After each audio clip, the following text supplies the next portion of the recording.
Good evening, everyone. Right now, sit back and enjoy the time you have with darkness. Shut up, I told the trees. I'm trying not to die. They just answered back with a whisper. Well, bitch, stop talking shit. We're trying to grow in fucking peace and quiet. I looked around, pushing away desperation. I had completely lost my components and had done so for a while, but I refused to be found by some old bloodhound in 5 years. I would get out of this one, I told myself, and I would become a better person. Or fucking something. I had been walking on what could be a trail for what I thought was an hour. I saw the sun going down to my left, just over the tree line, so north was up ahead. I felt a moment of pride in my deduction that lasted all of 10 seconds. Okay, fine, there's no north. But where the hell do these woods fucking end? And most important, how in God's name did I get here? I had to find higher ground, I thought.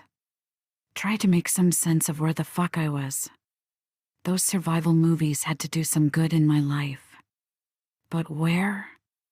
I had thick woods on either side of the trail, and they didn't seem to slope up in any way. The damn trees were towering boobs, which I couldn't climb if I knew how. Boy, this city life really came back to bite me in the ass. So I had just 2 choices, either walk back to where I woke up or keep walking to see where I ended up. Considering how much I thought I had walked, option 1 did not appeal immediately, but then I thought I might find out more about what happened to me. So I guess we walk back. Retrace steps. Whatever. Some birds called out, the first sound of life other than the trees I had heard in a while. Fine by me, I did not want bugs or bears in this adventure. I head back to where I came from. While I walked back, I tried to remember what strange chain of events ended with yours truly walking in the woods. I knew I hadn't been exactly a shining light of virtue, but come on. Little too far, if you ask me. I tried to remember what the last thing I remembered before being stuck here was. The haziness of my memory told me that I had been drugged. Heavily, if it had been enough to knock me out. Who was with me? Larry? Meg? Sharon? Fucking shame and concern always came with that name in my head. Sharon had the 3 B's, brains, bods, and batshittiness. When we met, I remember thinking that no woman that smart should be that hot. Because she read and studied as much as she went to the gym. But she had been wronged by every man she dated. I was so ready for her that I didn't realize how sensible she was about that. She made me promise 10 times I would never hurt her, and I took one look at that perfect body and said, "Sure, babe, I promise." When all I really wanted was that body. Bragging rights. But I couldn't settle on just one, no, how could I?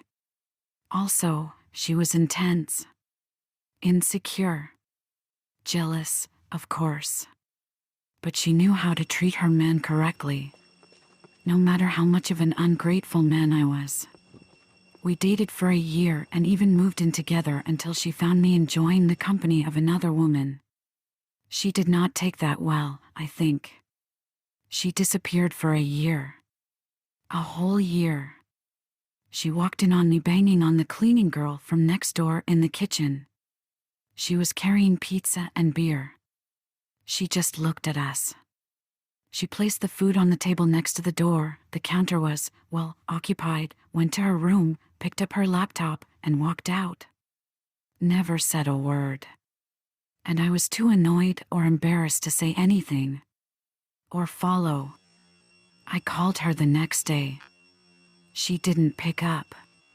None of the 10 times I tried when I texted her, I got a "this number does not exist" message. She quit her job. She moved out of the city. She closed all social media and shut down her email. She basically vanished. Any other guy in my position would just let it go. But you didn't see her face when she walked out of that apartment. You hadn't seen the tiny little signs that she was more than intense about everything. I didn't look for her again after a month, but I kept feeling like sh*T, like she would jump out of the bushes. It was insane to just up and vanish like that. As I kept walking back to the clearing, the memories became a little clearer. I was minding my own business in a bar by myself. It had been a good week. I had no one to celebrate with, though. So I just went to the local hall, saw a band, and drank. And then... what? I reached the clearing where I had woken up. There was nothing I could see that helped me. There is no sign of human activity. I couldn't see any way into the clearing other than the path I was on. So what? I was just airdropped in. How knocked out was I? Another bird called out. Or it was the same one as before. A raven? Who knows? Who fucking cares? Except... I was no nature geek, but I did notice that it had been the only sound I had heard. This seemed like a largish forest, certainly thick with trees. So why didn't I hear any more birds? Why didn't I hear anything? The first true sense of unease hit me. Fuck that. I was scared. But being scared would not get me out of here. I breathed in deeply and let it go. I sat down on a fallen trunk, trying to look relaxed and indifferent. I didn't so much look at the trees around me as gaze at them. I had no idea what to look for, I just wandered with my eyes. I stopped at one particular tree, one big round thing with leaves as green and shiny as new tiles. I looked for another second to make sure I wasn't just imagining it, walked up, and confirmed there was an arrow carved into the bark. I don't know if it's recent or if it happened by accident. Can those things happen by accident? Did something claw the arrow there? But it was a sign that I had not been the first human being in these woods. I scrambled closer. The arrow seemed to have been made by a small knife since it wasn't that deep and it was pointing down. The soil did, in fact, look like someone had moved it at some point. Fear stroked the back of my neck again, and I wildly looked around, convinced that whoever put me here was out there, watching me somehow.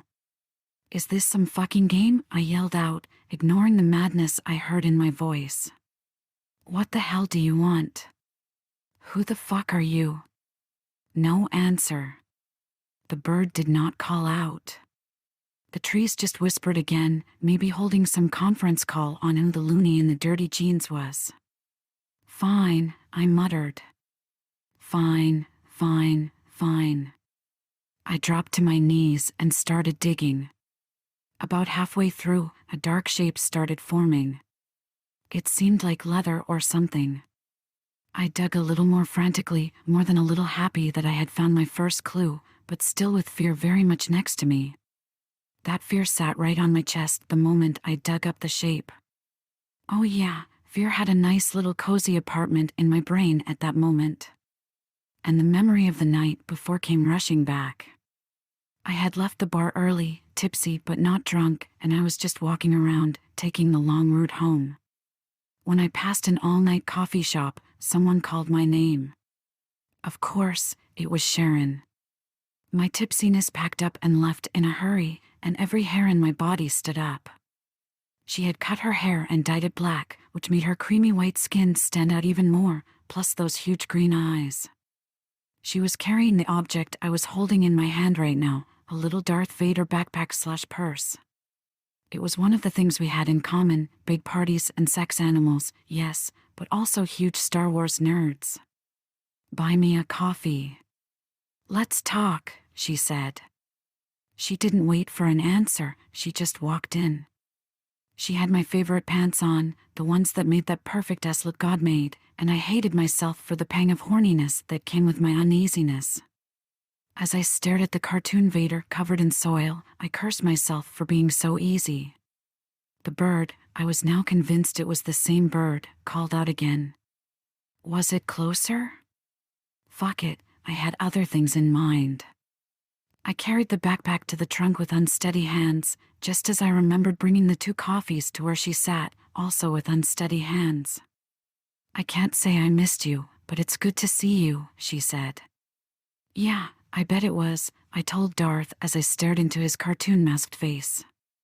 I guess you're wondering where I've been this last year. Not really, I thought. I'm not sure I wanted to know either. I thought you never wanted to see me again, I said, like an idiot. Oh no, that really isn't true. I couldn't wait to see you again. Sharon, don't worry, you'll have time to explain if that's required. Let's just make small talk for now. How are you? The plainness of the question caught me completely off guard. It made me not focus on the if that's required part. I told her, yeah, I'm fine, I remembered as I unzipped the backpack. There were only 3 things inside, 2 ripe, red apples, a mirror, and a note. I did not want to read the fucking note as much as I could not wait to read it. Fine? Just fine? You were doing pretty well at work, I remember. Well, yeah, I am. It's steady. Good gigs. I can't see anyone. Her face did not change with this question. I held her gaze. I was kind of proud that I managed that. No. I'm not seeing anyone. How's your mother? She died. 6 months ago, I said immediately. Did she know that? As I saw the pale, haggard old 30-something staring back at me from the mirror, I thought, yeah, she must have known my mother died of a heart attack. I was close to my mother. It wasn't her fault that I turned out this way. She died without the grandchildren she so wanted. I'm sorry to hear that. She was a good woman. A good person.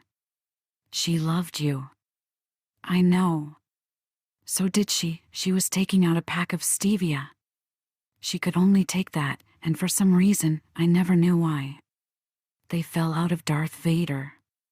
I instinctively bent down to grab them, ever the gentleman. Of course, that's when she drugged me. It had to be. Who cares how the fuck she managed?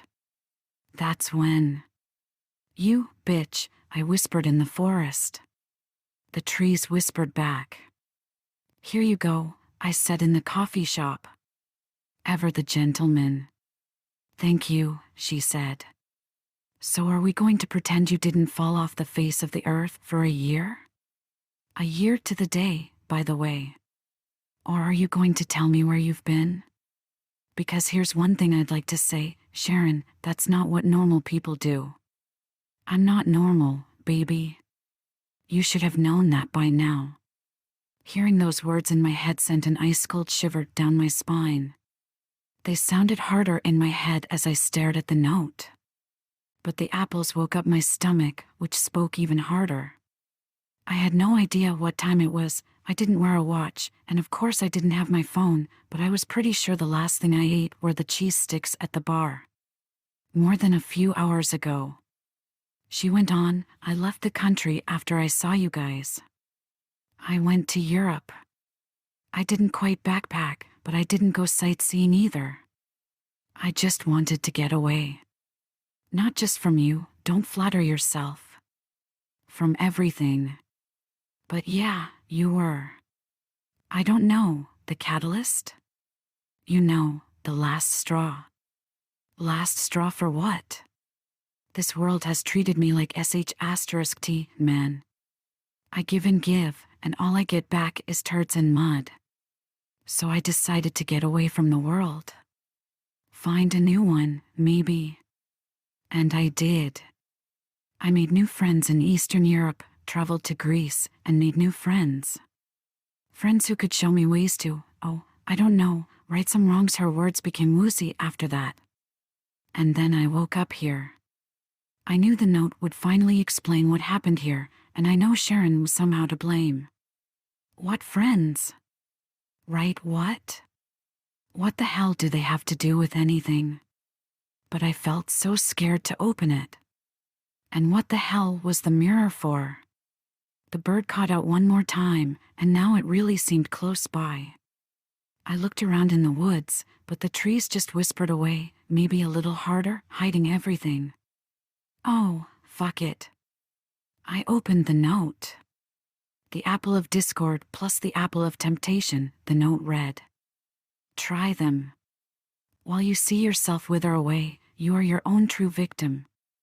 Say hi to the harpy for me. I was more than angry, I was confused. And a little disappointed. That was a lame note. Sharon was truly off her rocker. And who the fuck was the harpy? I took one of the apples. I had a brief crazy image of the old Snow White movie where the poison apple was all shiny and gleaming, and paranoid told me it's a trap. But my stomach had other ideas. I took a bite. The bird crashed through the branches, screaming at the top of its unholy lungs, diving straight towards me. It was as big as a vulture, but that wasn't the worst. It had tits. Huge old lady knockers that hung like a turkey's things over its chest. And what was worse, it had a face, a fucking old woman's face, filled with teeth, and it screamed, and I screamed. It tore the apple away from my hand, knocking me down with the force of its wing beats. It soared off and landed on a branch that bucked under its weight. It turned and looked at me, a hideous, absurd thing with an apple in its mouth. There was nothing but craziness in those eyes. Ancient madness. Like a parrot from hell, it took the apple from its mouth with one of its claws and started munching at it, never once taking its insane eyes off me. I slowly understood what lay ahead of me. I saw no other food anywhere except for the other apple. If I tried to eat it, this thing would take it away before I could. I could only see it rot or know it would if I chose to get rid of it somehow. I would starve. And there was the mirror, eternal temptation, so I might see how I slowly deteriorate. All this because I fucked someone else but her. I screamed again. The harpy just kept eating. If you enjoy the content, hit the subscribe button. See you soon. And remember, the darkness only wants you to let it in.